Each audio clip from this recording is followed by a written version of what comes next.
Michelle Hood has been running for the last 20 years. I started running in college. Back then it was a cheap way to stay in shape. Did it casually for the longest time. Tried a marathon in Chicago back in the early 2000s, and I was really bad at it.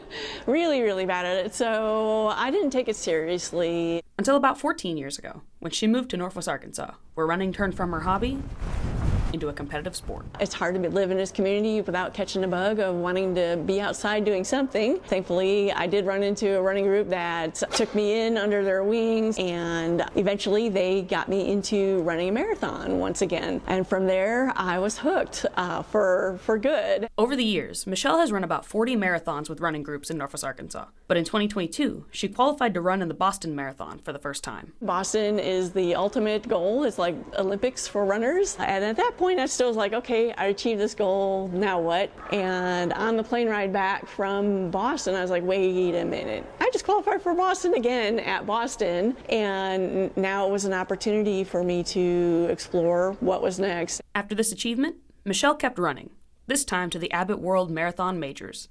It's a series of 6 races across the globe that very few have completed. There's just a slightly over 20,000 runners who have completed the 6-star journey globally. Even more exciting is only 7,000 women have completed this journey. The races that were included initially were Chicago, New York City, Boston, the London Marathon, the Berlin Marathon, and then the Tokyo Marathon. And so those are the original 6 that began the series in 2013. Michelle's love of running really started racking up the miles at this point. My dream was completing the 6 stars, but then I added this added fun of let me see if I could do this within 24 months. So, she hit the road.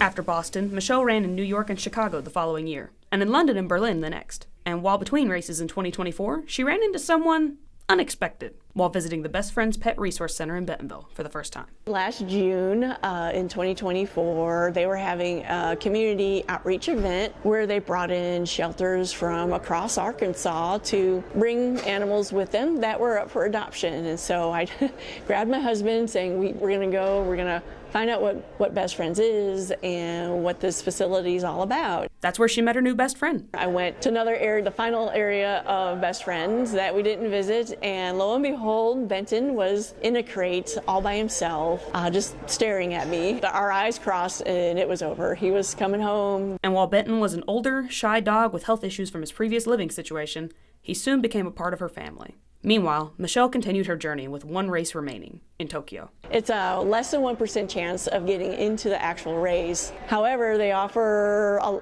various different opportunities to try. And after trying to get in by the regular lottery system, she was finally successful through a nonprofit sponsorship. When I was learning about the charities that they were supporting for the Tokyo Marathon, I saw a charity called Peace Winds, and very much like Best Friends, they are a resource center, adoption area for dogs who aren't wanted. Their goal, too, is to end euthanizing animals in Japan. And that's when she had an idea. I was researching these charities for Tokyo and saw that match, and I was like, wow, I'm going to write them a story about Benton. And because of Benton's story, they brought me on as one of their runners for this year. Leading to Michelle not only finishing the final marathon, but doing so with the help of Benton, finally becoming one of 4 in the state of Arkansas to earn the 6-star medal. If it's dreamt, it probably can be done, and at the very least, you got to give it your best and give it a try. And so my big takeaway is, go after those dreams, because the reward at the end is tremendous.